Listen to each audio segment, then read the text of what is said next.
जितेंद्र खाली उतर, खाली उतर. इकडे काय करताय तुम्ही? तुम्हाला किती वेळा सांगितलं हिंसा करू नका, हिंसेने प्रश्न सुटत नाहीत.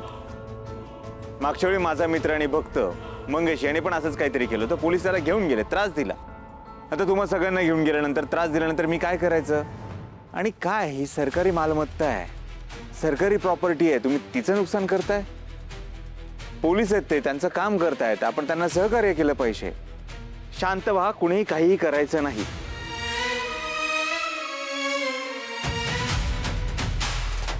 इथे भंडारा होणारच. जामकर साहेब, तुम्हाला इथून जे घेऊन जायचं ते घेऊन जाऊ शकता, पण त्याआधी मला 5 मिनिटं द्या.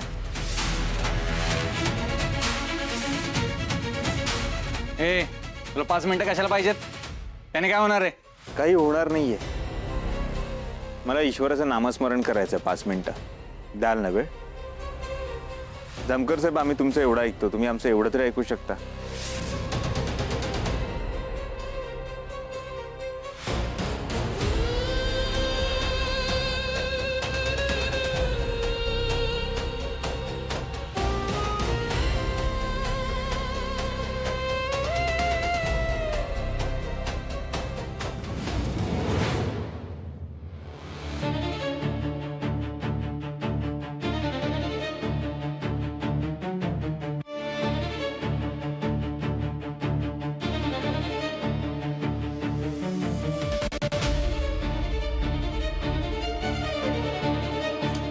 मॅडम, अहो एवढ्या वेळ झालं खोदतोय, काय घावलं पण नाही.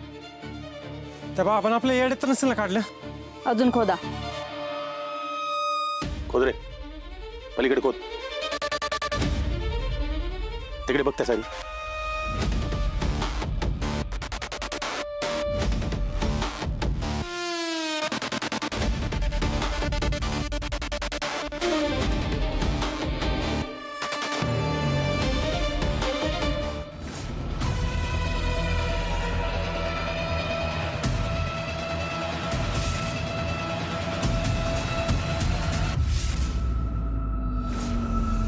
अहो मॅडम, काय हे काय?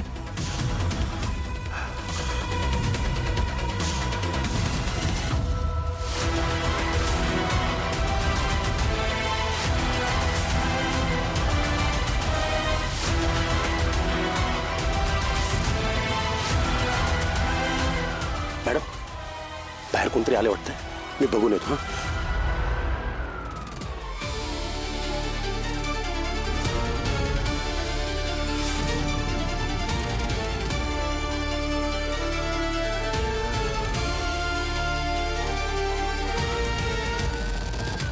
पोलिसांची गाडी का आली?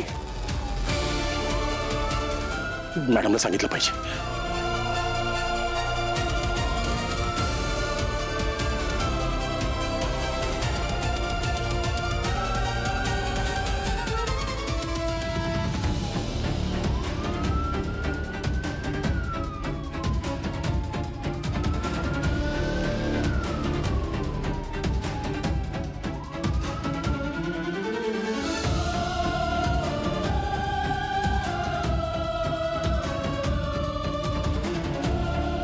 मॅडम, मॅडम बाहेर पोलीस आलेत मॅडम. काय? हो. पण पोलिसांना ही बातमी कोणी दिली? हे नक्कीच त्या बाबाचं काम असेल. काय माहित मॅडम. तुम्ही लवकर हे मुजवायला घ्या. चला.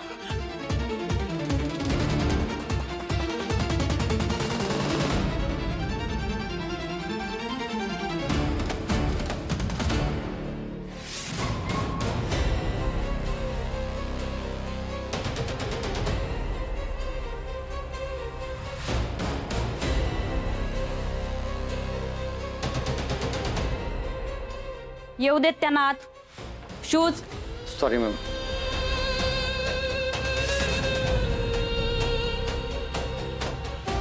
जय हिंद मॅडम. काय झालं इन्स्पेक्टर साहेब? आज अचानक बंगल्यावर येणं केलं? काही काम होतं का? मॅडम, आम्हाला एक निनावी फोन आला होता. तुमचा जीव धोक्यात आहे. जिवंत बॉम्ब घेऊन कोणीतरी तुमच्या घरात शिरलंय.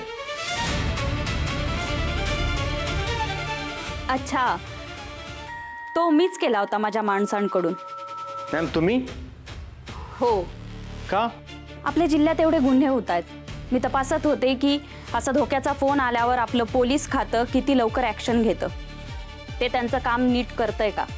पण तुमचं इथे येणं सांगून जातंय तुम्ही आपलं काम जबाबदारीने पार पाडतात. पण जसे आमच्यासाठी धावून आलात तसेच सामान्य जनतेसाठीही धावून जात जा. मॅडम, आमच्यासाठी सगळे सारखेच आहेत. ऐकून छान वाटलं. या, आलाच आहात तर चहा कॉफी घेऊन जा. नाही, नको. येतो मॅडम.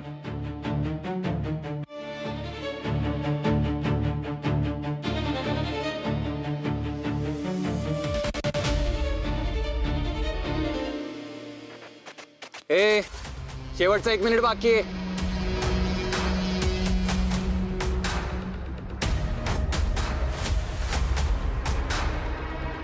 मी सांगतो ना, बाबा 100% काय ना काय चमत्कार करणार बघ. अरे मी तर म्हणतो बाबांनी असा काहीतरी चमत्कार केला पाहिजे की त्यांनी काहीतरी करून जामकर साहेबांना असं गायब केलं पाहिजे. छू म्हणतं लय डोक्याला ताप झालाय बाबा. पण मला तर असं वाटतंय ना, त्या जामकराच्या गाडी सकट त्या जामकरांना उलट पलट करावं. जामकर साहेब काय म्हणते बघा तुम्हाला. मी- ह्याला धरा की बघा काय म्हणते. बस बस.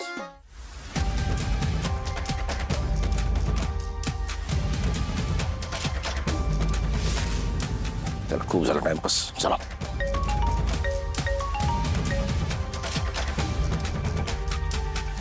जय हिंद मॅडम. कुठे आहात तुम्ही? बाबांच्या भंडाऱ्यावर ॲक्शन घ्यायला गेलात ना? हो, कारवाई चालू आहे मॅडम. काही गरज नाही. थांबवा ते आणि माघारी फिरा. पण मॅडम, तुम्ही दिली होती ना ऑर्डर. आत्ताही मीच ऑर्डर देते. ॲक्शन घ्यायची काही एक गरज नाहीये. नाही मॅडम, कारवाई नाही थांबणार. इन्स्पेक्टर, ही योग्य वेळ नाहीये. आता जर तुम्ही त्याचा कार्यक्रम बंद पाडला तर लोकांचा त्यांना सपोर्ट मिळेल आणि आपली इमेज डाऊन होईल. इमेज खराब होत चालली मॅडम. आज कारवाई थांबवली ना आणखीन खराब होईल इमेज. मी कारवाई नाही थांबवत. इन्स्पेक्टर, तुम्ही एका आमदाराशी बोलत आहात. लोकांनी रागात येऊन दंगे केले आणि त्याच्यात कुणाचा जीव गेला तर त्याची जबाबदारी कोण घेणार? हे बघा, योग्य वेळ आली की आपण त्याचा मुखवटा पाडू आणि त्याचा खरा चेहरा लोकांसमोर आणू. तोपर्यंत तुम्ही कोणतीही ॲक्शन घेऊ नका. कारवाई मी थांबवत नाही मॅडम. माझं सांगून झालंय. ठेवते मी. काय झालं साहेब? थांबणार. कारवाई थांबवायला सांगितलं. ए ऐका ऐका ऐका ऐका की इकडं आपल्या बाबांनी डोळे बंद केले, नुसतं ध्यान केलं आणि इकडं जामकर साहेबांना आला ना फोन. डायरेक्ट पोलीस स्टेशनला ट्रान्सफर.